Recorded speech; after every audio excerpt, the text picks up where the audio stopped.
So I will try my best to speak loud, okay? And feel free to tell me if you want me to raise my voice, okay? Maybe something I would ask you before jumping into the subject, because we have some places over here. And when I talk, I usually go to people. So if you help me avoid doing that and you come a little bit closer. You don't want to come closer? No? No? Don't be shy. Okay.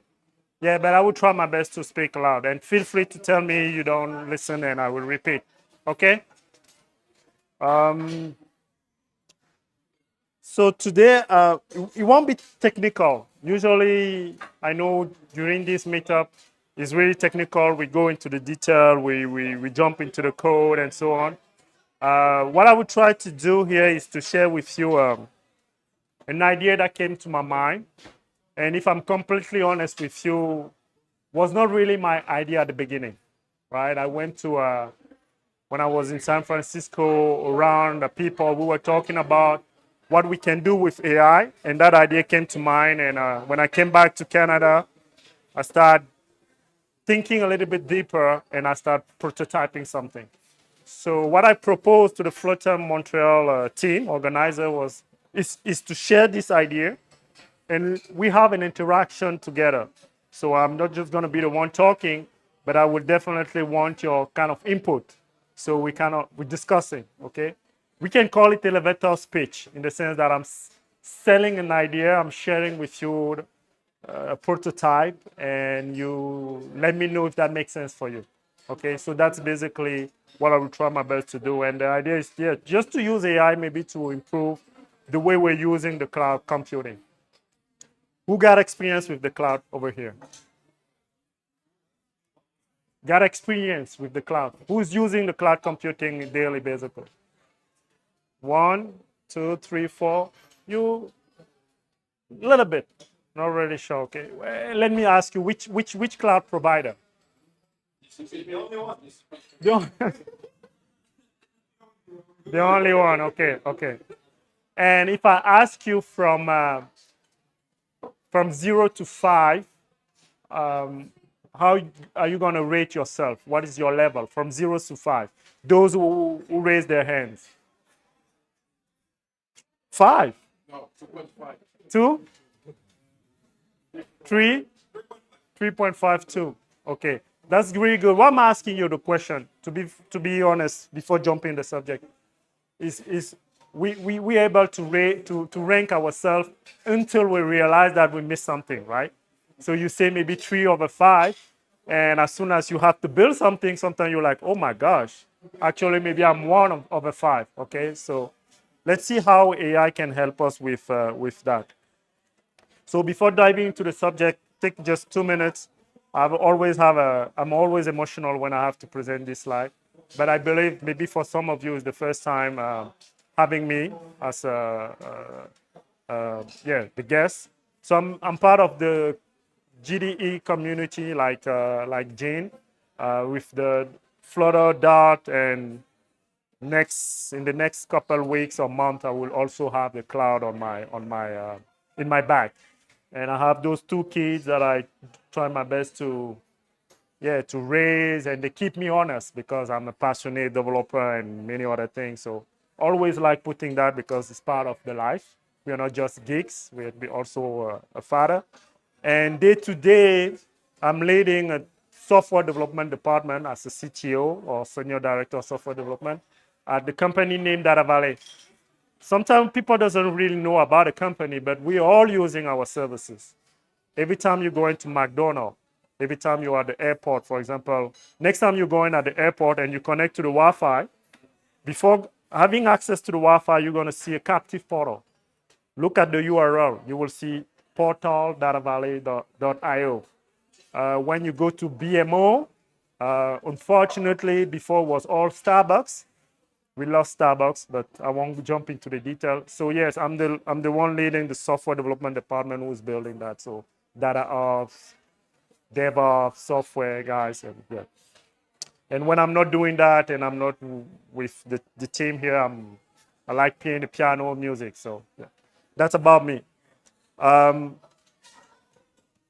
I've asked you those questions, and before we go to the, I would say the detail, I have those three, let's say, screenshot capture that I took for you. Maybe if you're not able to see them, I will up. Not that's a photo of my son. What I would like to do is to come here. Let's see this report. The cloud now has a greater carbon footprint than the airline industry by today. So us using the cloud is basically we are, quote unquote, I would say, killing the planet, right? Before was the airplane was like, the airline, I mean, the airline industry was like, oh, every time I'm taking the plane, I'm not helping the planet. My carbon footprint is going to the sky. But now is the cloud. And with the rise of AI, definitely innovation and the technology is killing the planet. Who am I to say that? I don't really know. I'm just following what people are saying. Okay. Another thing, maybe also related to that, us, we are using the cloud computing, developer, DevOps. One thing that we are realizing in the company, and me being that position today, leading the team, I have a battle. One battle with the CEO, the CIO in terms of the cost, in terms of how much we need to innovate. Another battle with the developer, us. We want to do everything with the MCP, with the AI, but it's costly, right? But on another side, we have the product team who got a vision. And most of the time they say, oh, are you sure that you implement the vision? We say yes, because we're a developer. And the other side, the CEO and the company is saying, oh, how much that costs? And we realize that maybe we're wasting a lot of money building something and we're not fulfilling the product vision that the company has at the beginning. So many mistakes and inefficiencies. Another last thing, yeah, is also reporting the carbon footprint. And why do I share this one is just to share with you that the CIOs now in the company, they're concerned about that. So if you go to Desjardins, BMO, RBC, all those big companies, they're saying, yes, we're going to use AI or the cloud for those who are not in the cloud computing, but they're all understanding now that to use AI at scale, maybe they have to go to the cloud. But their concern is more like, oh, we're spending too much money because we don't know about it. Can we trust those developers? Yes or no? So that's something I would like to share with you at the beginning. Does that make sense for you? It's not what I want to share. Any question? Make sense?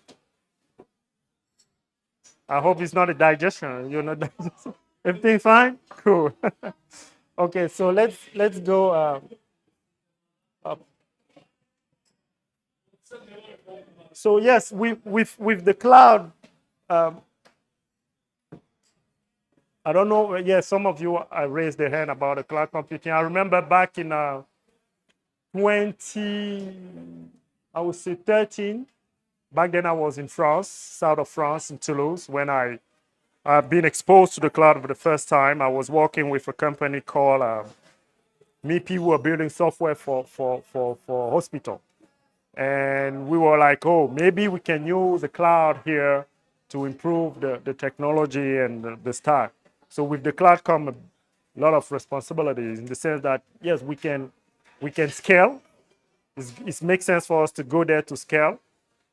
But as I say, more power, complexity, and also we have some consequences that sometimes we don't know. Something is happening in the sense that I already share about the footprint. So now that we see the cloud computing is kind of hand to hand with the airline industry. So growing footprint, waste spend in terms of money, but also in terms of complexity. If we have to design something today, the way one developer will think about it, another developer might think differently about it. That doesn't mean it's false. And also, if you change the cloud provider, I don't know if you know what people are saying about AWS. You have 10 services, 10 resources to do the same thing. That's where sometimes like, oh, which one am I using actually? Everything. So we kind of introduce a lot of complexity. Okay, so that's one dilemma. That's what I would call the cloud paradox. So if you go back to the original idea I was sharing with you, we look at it and we are like, what are we doing exactly? What we want to do is to ensure that the vision that we have on one hand is matching what we're building on the cloud. Let's say we want to build a project together and we acknowledge that we need to use the cloud. So on one hand, we have a vision, we're dreaming about something. And the other hand, we want to be sure that the implementation, the way we're going to deploy everything that we're going to put in the cloud will match that together. Yes, we can call a cloud architect and you like, okay, let me trust him. But at the end of the day, with the help of AI, we believe that we can use the AI as an AI companion to guide us. So that's why I talk about the vision of having an AI cloud architect. That would just, if you look, you read the green one here on one side, trying to ensure that we align the product strategy with the optimal cloud infrastructure. What does that mean? If I have the idea, the cloud computing is huge. Can you just give me the optimal cloud architecture based on my needs? Might be GCP, might be AWS, might be something else. I'm not talking about just using GCP. I'm talking about having the optimal one. And with that, give me the ideal architecture and just give me also the I would say, the best practices. Does that make sense for you? Okay. So before we go into the demo, as I say, won't be too technical. I will share with you the demo. So it's basically 5 pillars, right? If I share that idea with you, we'll be like, okay, how are we gonna put that in place? Let's think about a startup. Let's think about a small group. Let's think about a company. Everything is starting from the product management team or the product vision. If we trust them, we need to trust them. Sometimes they dream about something and we're like, no, we can't build it. So requirement, we start from there. We're all using the the chat, we're talking about it. So we are becoming basically just product manager, right? So that's the input. The second layer is like from that input, draft me, give me the architecture that you believe that is optimal, but something else, guide me to what you believe that I miss.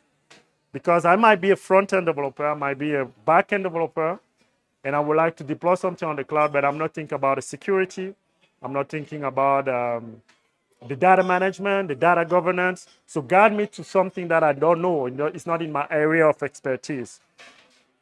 And the third place, yes, we all want to do automation, CI, CD, DevOps, beautiful buzzwords.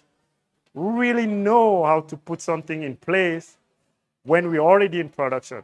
That's basically where the challenge is coming. It's not about saying, oh, I go to GitLab CI, or I have maybe the Jenkins of the world, or I know how to automate stuff, or I'm using the container. No, it's about maintaining something that is in production.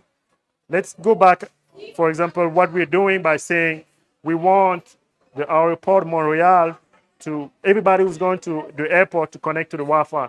We're talking about millions of people every day. So that CI doesn't need just to be like, oh, it's working.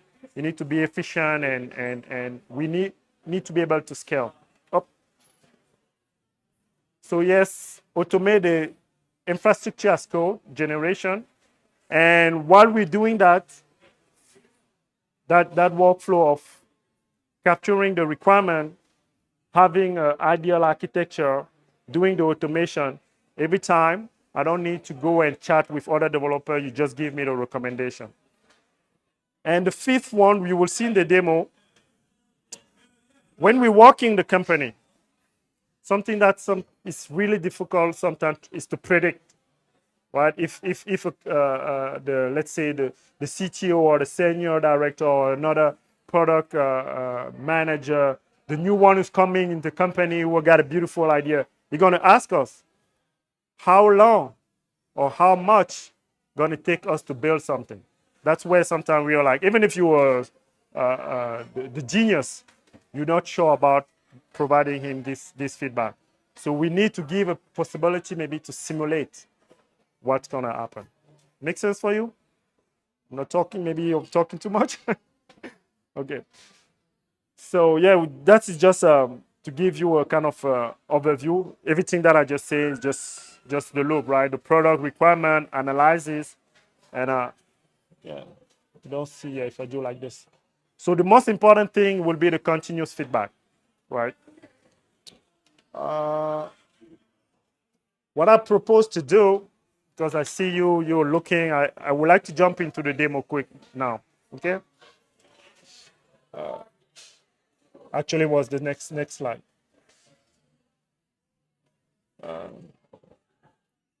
And with that demo, please interact with me, because as I say, that's a prototype that I've built, and hoping to have some maybe fundraise related to that. But I would like you to interact with me if something doesn't make sense. Okay. So everything that I share, let's look at it. And also, we will see where Flutter is coming to the mix, because it's been built with Flutter, actually. Okay. So let's imagine that we come in here, the name said Cloud Harmony. So we want to harmonize your vision with what is actually deployed in the cloud. Okay. So we have a GitHub, GitLab, but just placeholder. Let's make a simulation like we're connecting with GitLab. What do you see over here? Two inputs. You want to describe your project. That's what we call usually the green field. Startup, you here, you have a new idea. You're doing that with Claude. You're doing that with ChatGPT. I'm not want to dismiss those, what people are doing, even with Cursor, VS Code, you're doing that. But one challenge that sometimes we're facing is to ensure that we have a good experience in terms of prompt engineering. What does that mean? If today I give you all access to the Cursor of the world, or we're all using ChatGPT to build something, I can guarantee if we're 10 of us, we will have 10 approach. Does that make sense for you? It's basically like you're talking with someone, right? We're not all having the same language, same approach. What you want to maybe to do is to standardize the way we're going to interact with it. So by having the rules, the pattern, and so on. So let's say, for example, we want to describe the project. So what do you see here? I'm gonna, because it's kind of cut. If I do like this, no, it's not changing already, huh? Is it better? Okay. So on one hand, you're describing your project. Exactly as I say, what you're doing with your chat, GPT, or your chat. Let's say your AI, you chatting. But one thing is, which requirement do we want to, I'm going to speak now. Which requirement do you have to detect, right? That's where, as a front-end developer, as a back-end developer, whatever you come in with your background, sometimes you don't know. That's the part that's challenging. And we say, oh, we need a senior guy. Oh, we need someone who got experience in the company. Oh, my God. I will pause a little bit, otherwise I will lose my voice. Okay. So does that make sense for you? So you're detecting the requirements. So let's make just a demo. It's going to be a placeholder, right? I want you to help me build the next Flutter app. I can assure you it's just a placeholder. Nothing is connected behind. I'm just want to do a demo with you. So you're chatting, the AI is going to help you. And while it's helping you, right, let's say the following. That's where, if I took the hat of tech leader, CTO, product manager, I definitely want to be sure that everything that you guys are doing with your prompt, we're ensuring that we're covering critical stuff in the application, where the application will be deployed, which feature are we going to use, and maybe we already have some template that we can just reuse. If we are building every time the e-commerce, we're part of the e-commerce, or we are just doing, let's say, every time a Flutter application. So you chatting, I would say you're chatting with your AI, you're interacting with the AI. At the end, when you understand exactly what you want to do, please just use a template that we already have in the company. It might be a mobile, might be, let's say, high security if we're in the bank industry. So just use it to continue. Does that make sense for you?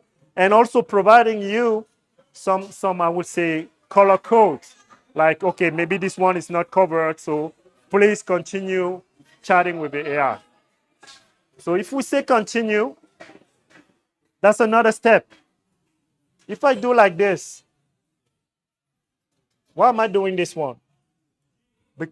Uh, because on this page, me as a developer, I definitely want to have close to me maybe a product manager. I would like to have close to me maybe the CTO, not be in my room drafting thing and having them at the end saying, oh, you didn't build what we want to do. So based on the requirement that we had together as an input, oh, maybe everything is covered. Maybe the performance is not really covered. Maybe the region is just 50%. We decide, do we want to continue or do we want to come back and chat again a little bit to ensure that we're covering some let's say, quota. Why am I sharing that with you? Because the reality is like we all always assuming that everything is 100%. And when it's in production, we're going to blame the dev guy because, oh, no, come on, the performance is not there or something else. Oh, I thought that the application going to cost us just 10K. Come on, it's not going to cost us 10K. You need to add more money. Oh, you didn't tell me that. So all those things is happening aftermath. But that's what we can decide at the beginning. Is it a problem, doctor, if we have 67%?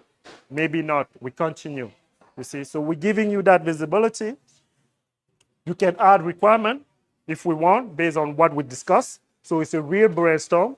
But those requirements, as I say, is the AI who guide us to that based on the understanding that they have from the product.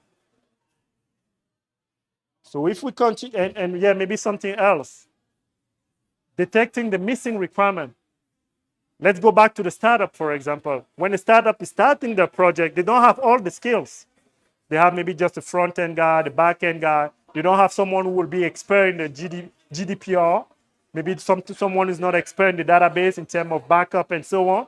Someone is not this expert in content delivery and all those things. So let me know that I missed that one, and I decide if I want to continue, if I want to come back and add more stuff. The next step now will be to generate the architecture. Why am I presenting this one? Now, if you go back to the initial input that I said in the beginning, based on that input, based on those requirements that you have, if I'm the one putting the money on the table for you to build this application, I want to know this number. Because when you tell me that, oh, the application will cost 5K on the cloud, I don't know about it. I need to trust you. But I'm telling you before the deployment. I know your question you're going to ask me, Boris, how do you know that before? I will share with you the secret sauce later on. But this information, even if it's not exact, that's something that we need from the start, right? We want to know that when we're going to go to the cloud, it might cost us, let's say here, 3K. And now if we address what we were talking about, the carbon footprint, we want to know the footprint that our application will have. If I pause here a little bit, I don't know if you understand that we're bringing every part of a startup or a company together. We have those people who care about saving the planet. We have the one who's caring about his money. We have the one who's caring about the vision.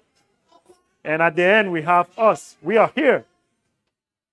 Because me, for example, I trust my guy. I can tell you I'm the best developer. Nobody gonna tell me it's wrong. I'm wrong. Someone here can tell me that his code is perfect. Or in the contrary, we're all humble and we're saying, oh, we all have a technical debt in the team, in the code. One question for you: how do you measure the technical debt? How do you measure the technical debt? Go ahead. bring someone new on and see how quickly they can get into the project. You bring someone new, so in the onboarding process, you identify the pace on which he's picking up everything, right? That's one approach. So for you, it's more about saying, I would like to tweak it. If my code is dirty and someone is able to navigate in that mess, we're fine. Is it really a tech debt that we're approaching there, or you just ensuring that it can fit in what you build? So I'm okay with that, but we have a question mark. Go ahead. How much bug your customer reports? How much bug the customer report to? So for him, it's more about the final product. It's not really about the input. For him, it's more about the output. We want to build something. Okay, maybe I don't care really about it now. The end result will let you know what is the technical debt. So it's basically complex. We don't have a framework to sit down and agree. You know, all those developers was like, oh, the latest version of Dart. Oh, the latest version of Python. Oh, we have a tech debt. Oh, we need to upgrade now. We need to change everything. For them, it's a tech debt too, right? So it's becoming complex. So we need to find maybe now a way when we're going to build application, we're going to go to the cloud using AI to have a framework will help us decide, is it low, is it medium, and based on what. So that's what is being introduced also in the project. And as I say here, it's a placeholder because that part was really difficult to prototype for now. But the vision is to say, based on the input, based on this overview, you have the architecture here. Some people will be more visual because they want to see the boxes, how they connected together. Some other tech people will be like, no, I don't trust your visual. What I would like to trust is more the infrastructure as code that will be generated to deploy in the cloud. So the AI is giving you that too. From the start, you don't have to go and chat again and say, oh, based on that, can you give me the Terraform code? If I say Terraform, you know what I'm talking about here? Terraform. Some people, what is Terraform? Terraform is, let's say, a tool, a framework that allows you to do what we call infrastructure as code. So basically, you have all your infrastructure as a code. Instead of just going to the cloud and reading all the infrastructure, not knowing exactly what is happening, you have your infrastructure as a code. You can just click on one button, doing the automation is deployed. If something breaks, you can redeploy everything. Make sense for you? For instance, Netflix. We're all using Netflix. Netflix is doing what they call the cow testing. What is the cow testing? The cow testing is to say we are killing one environment and we're rebuilding that from scratch. Because actually, it's the only way for you to know if your code is really working. So you need to kill the environment to restart everything from scratch. But it's the code that's going to rebuild everything. So Netflix is well known in the industry because they're doing that in production too. Because if this code is rebuilding the production environment, you have two things. Yes, you can trust the code, but at the same time, you know how long it takes to rebuild everything. So you need to have a code somewhere to rebuild everything, to put the infrastructure ready. And the well-known framework today is Terraform, okay? So that's the code that's going to give you and let you have your infrastructure being deployed. Let's go back to what the AI is doing for us today. Claude, Gemini, who else? We have too many now. DeepSeek. They're better off understanding what we have and giving us guidance. So that's what we're asking the AI to tell you here. Tell me the guidance, give me some input related to the auto scaling, related to the multi-region, related to the database that we have.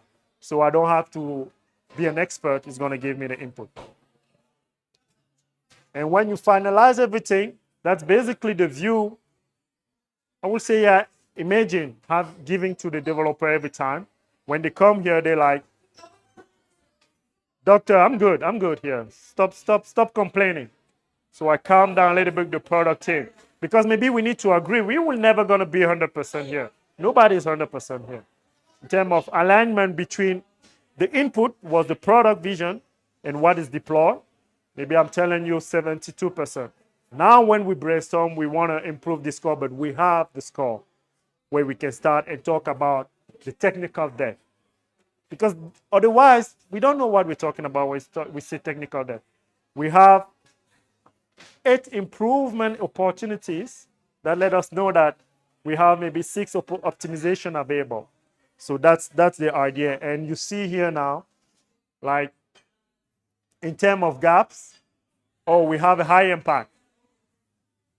In terms of priority, maybe you need to define first the scaling for your database. Don't worry too much about the cache. We have that senior developer who joined the company who's like, I know everything. Let's improve the caching. We're like, come on. Maybe that's a low impact. Let's agree that the high impact is the scaling. But those gaps is just based on your idea from the start. Does that make sense, team?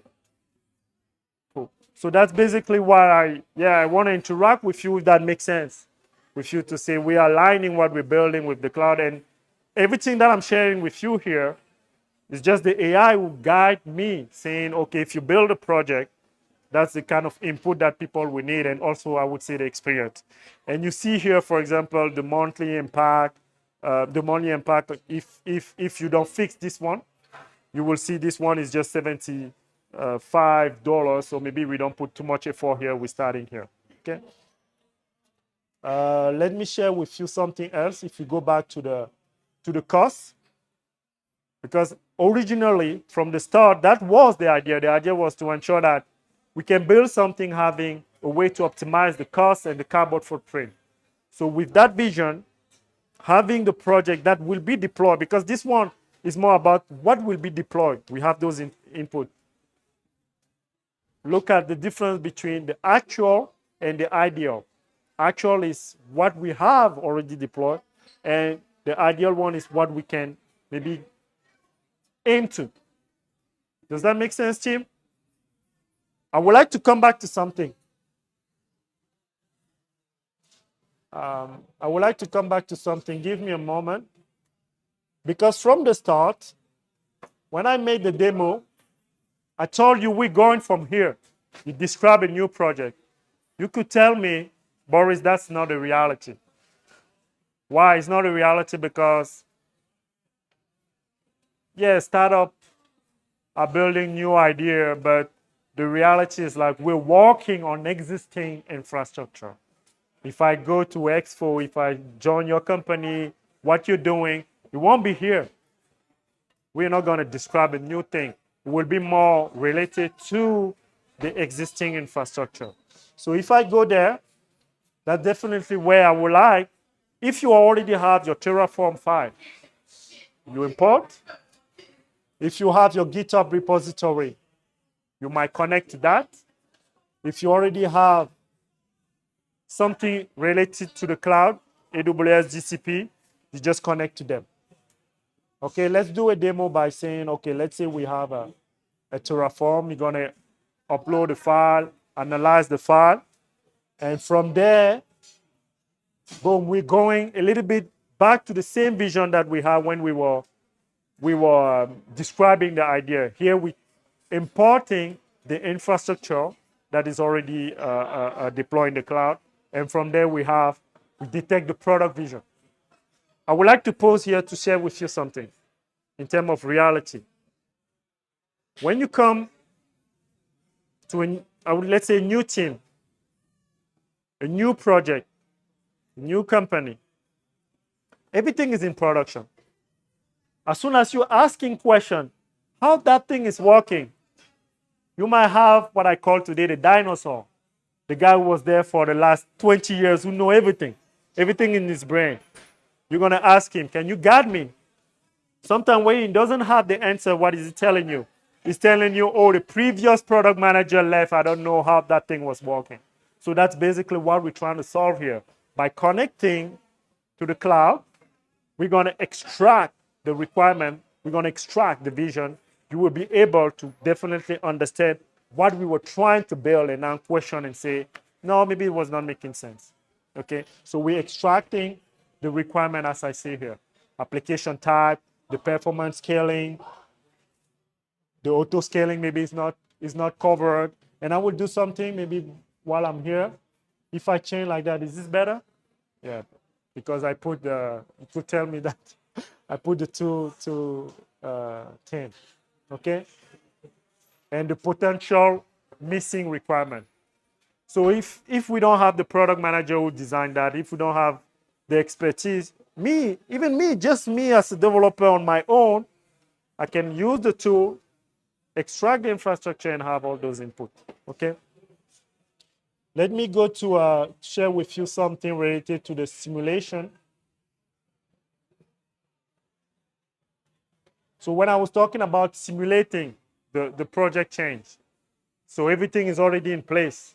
What we want to know is the impact on the infrastructure, okay?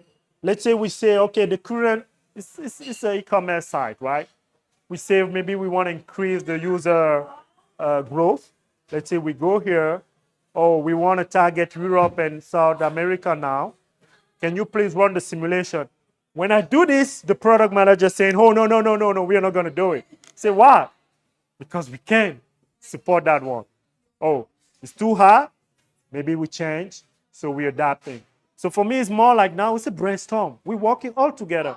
It's not just the dev team who's saying, oh, that can work. No, I'm giving you some input, mostly cost impact, cardboard footprint, alignment in terms of product vision. Do you want us to save that and we discuss later? So that's what we're doing. Make sense for you, team? Okay.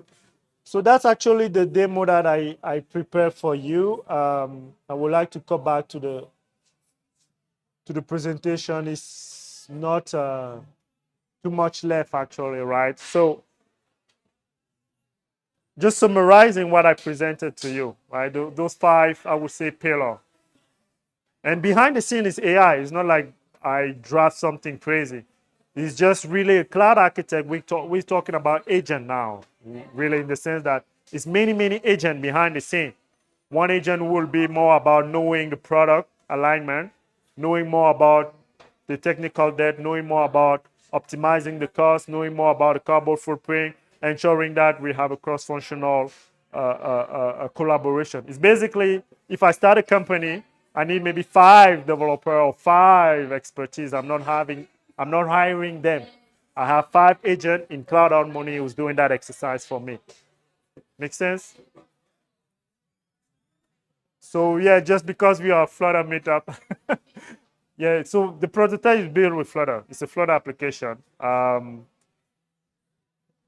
Yeah. What else can I really say? Give you. I'm sure that you're gonna ask me the question how long it took to do the prototype. The reality is was not easy. The difficulty was not to build the app. The difficulty was more about me sitting down, looking what I'm building and saying, no, it doesn't really make sense. Why? Because I already have a workflow in the company well established. And I would like to go and share with you something related to that. If I go to my real dashboard, what I will share with you, even if it's in the screenshot, it will be recorded, but it's the real information in production. So let me go to my,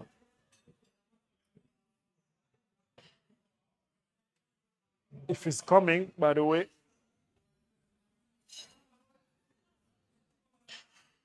Come on. It's too low. Yeah, no, it's not that I want. Give me a moment.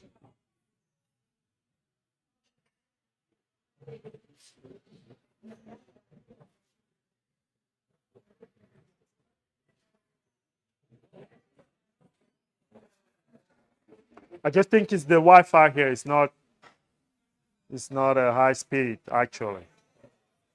Huh? Oh, okay. So you can say, oh, how much? Yeah, we spending money on the cloud. We're spending money. I'm kind of happy. I'm gonna tell them I'm happy because less than 1% compared to last month. But what I would like to share with you is this one. the FinOps Hub. Let's go there. Come on. I click on, yeah, it's coming. So the workflow that I built in the application is basically taking the workflow we're having every day in the company. When I'm working with the team, I have one meeting with the product team where we're aligning the vision. Of course, we are using the agile methodology, so I'm going to each day, daily synchronizing with the team in terms of the roadmap. At the end of the month, I sit down with my senior. We're doing the monthly review of the cost, the FinOps operation. We're spending time here. How much are we saved? And those are real data, actually. It's not fake. That's what we saved last month. That's what we can save. And Google is telling us the score. Oh, we can improve. And we can also have the carbon footprint. I'm very happy. So we're saving the planet a little bit. But that's really because we're deploying everything in Montreal. Montreal is the lowest one. So it's not like I'm creating something new. I'm just bringing all the workflow in one tool, right? Because it's basically I have one meeting here, another meeting here, synchronizing here, and people are telling me, for example, when we finish the cloud operation or cost optimization, we saved 3K. Yeah, it's fine. But based on what? Are we really helping the vision of the product, or we are just helping the company say we save money, right? So it's difficult. If you say this, you're going to be like, oh, fine. But maybe I need to spend more to be aligned with the product vision. Or maybe I need to really save more to save the company money. So those things are not really connected. Everyone is doing the exercise on its own. Does that make sense what I'm sharing with you? So that's pretty much it. If I go back to the slide, yeah, the demo. Yeah, Flutter here was instrumental. Not because I'm a Flutter GD. I would like just to put that in perspective. You could be like, oh, Boris, could you use something else? I would like to be honest and say, not really from the start, because the vision that I had with this when I start building is to say, yes, it's a Flutter web application. Makes sense. But in reality, some developers, most of the time, the SRE, site reliability engineer, most of the time, some dev too, they prefer having the tool on the machine. So the desktop version was really, really crucial for me. So that's why I was like, okay, no, for this kind of tool now, for this kind of application where definitely at some point we would like to install on the machine, because maybe we would like to give the opportunity to the team to choose the AI that they're going to use, right? We don't want to maybe every time send the data to Gemini or Claude or OpenAI for any kind of reason. I don't know which reason you will have. Maybe you want something on your machine. Maybe you also want to use offline because it's installed on your machine and you want to work on your vision with the Olama. If I say Olama, makes sense for you?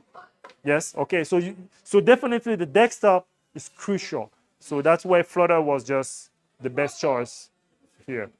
Okay. All the other thing, highly customizable UI, better structure. I would be biased by telling you that you can't do it with other framework. You will be able to do it. But what I would like to highlight is maybe the cross-platform approach that will come to the top and just be the best choice for that. Moving forward, it's funny that I put that. One side, maybe I'm just going to say, let's cross finger that we have some fundraise and building that, moving to the next level. But reality is here. I'm here. Just want to collect feedback. Oh, no, it doesn't make sense. Oh, it's crazy. Oh, no, nobody going to use it. If you think it makes sense, the next step will be to really build a core engine. When I talk about those agents, it's just to build them. Having a real infrastructure generation is not difficult at all. It's not rocket science at all, in the sense that some other tools are already doing that. If you really follow me The product is just to bring everything together in one tool, right? And having the live cost and the carbon API integration. So yeah, call to action is basically what we're doing. Something else, just to confirm what I'm sharing with you. There is a big project called InfraCost. Have you already heard about this one? InfraCost is a really, really huge project. What InfraCost is doing? InfraCost, the goal, no,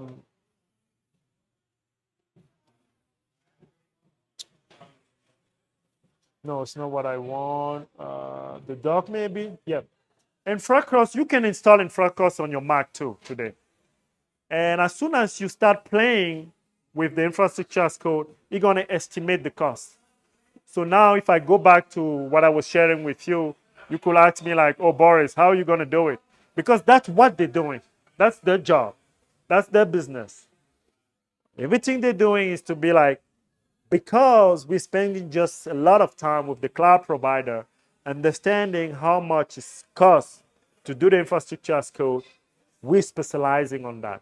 So that's the component that I integrate in the app by saying, InfraCost will be the one telling me how much your infrastructure will cost you.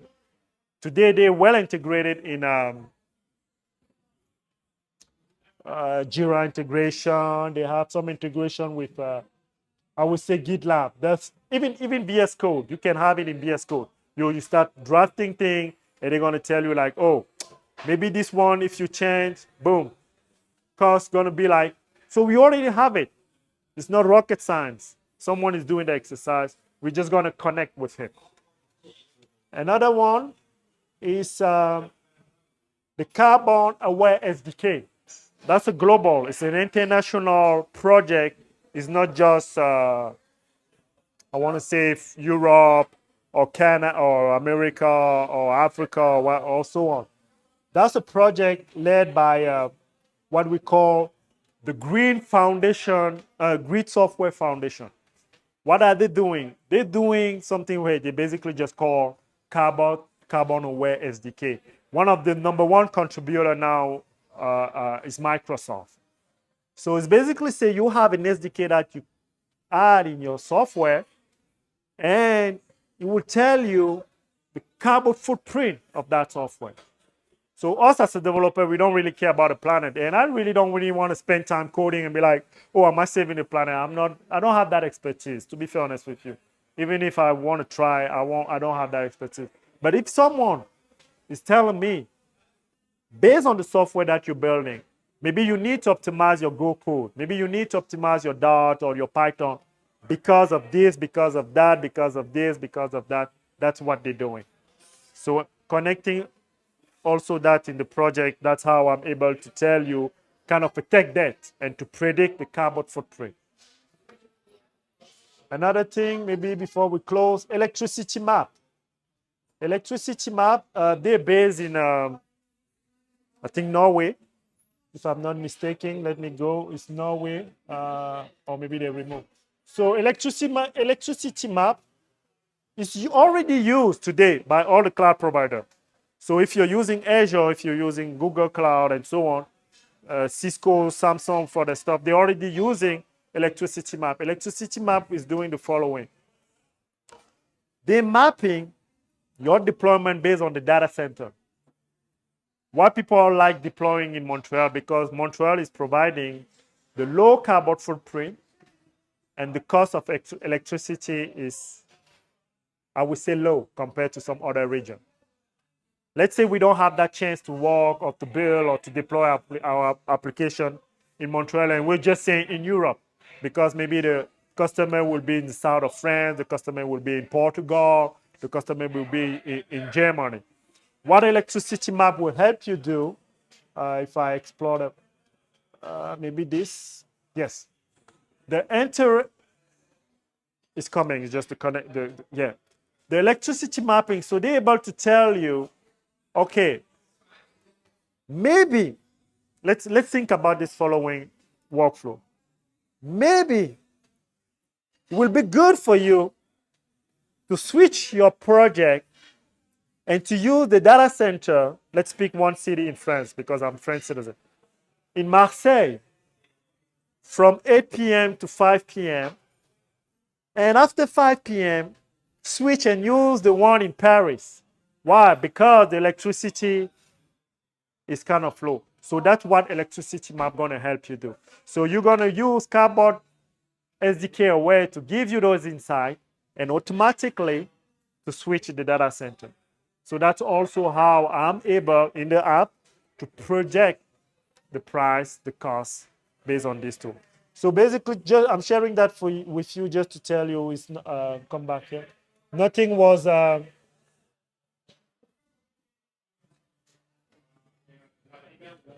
nothing was rocket science. It's just connecting, interacting with those four, because this one is what I share with you on Google Cloud, my FinOps dashboard, to ensure that I can build something relevant. And I think that's the end. Huh? So you can connect with me on LinkedIn. Or I think if you go here, it's going to bring you to my page and you connect with me wherever you want. But that's it. If you have any question, you want to try it, you can try it really for now because it's not deployed nowhere, just on my machine, and that's it. All right.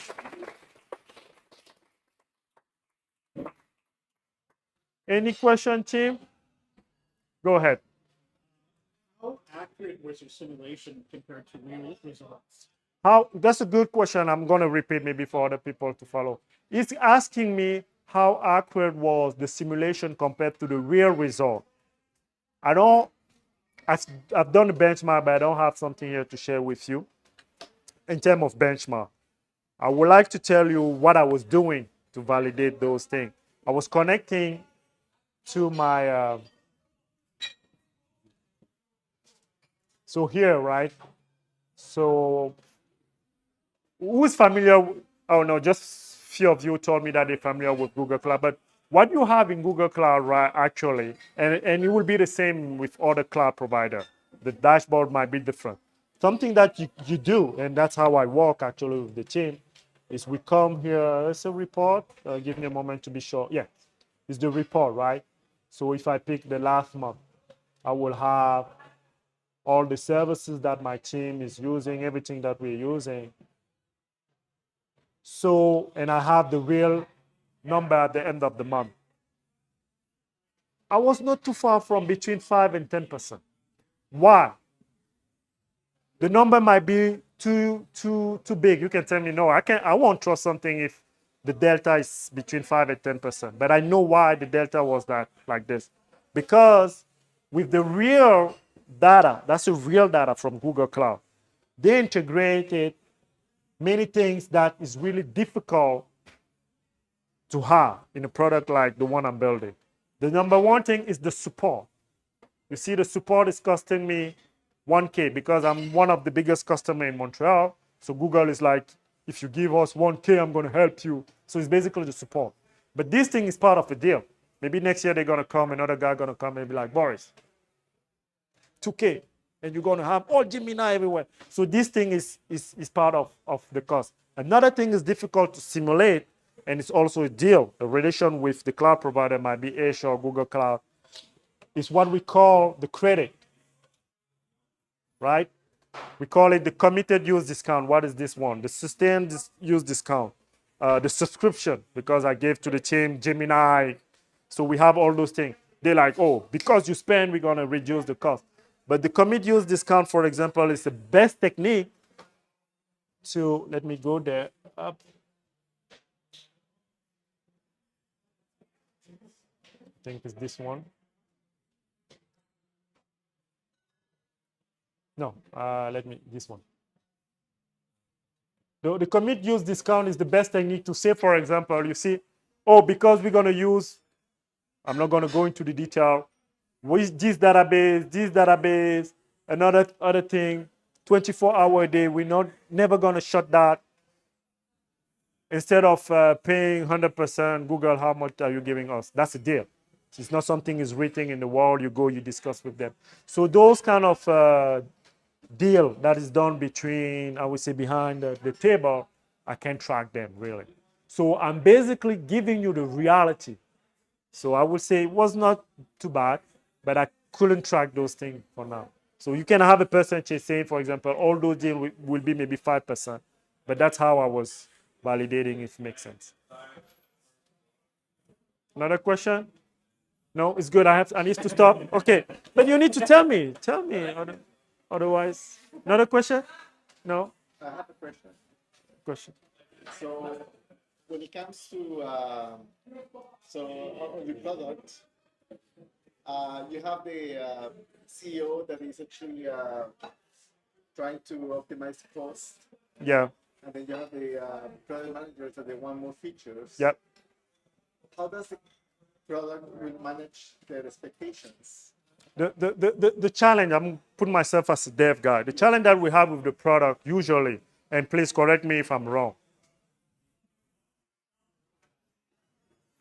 I would like to tell them that what we're doing, no, I would like to tell the product team that I'm capable of building what they have in mind. The challenge that is usually is more about the timing and is it really feasible? Right? It's like, oh, you come, give me maybe a little bit of a time to validate that and the timing. If I'm able to do that, you won't trust me if I tell you gonna take me 2 weeks. I'm telling you gonna take me 2 weeks. You're like, oh, come on, Boris. So giving I will go there, I will go there. You want me to stop and we can have the third conversation. Okay, so let's stop. We stop and I'm gonna answer. Okay. I'm gonna answer later. What do I have to do?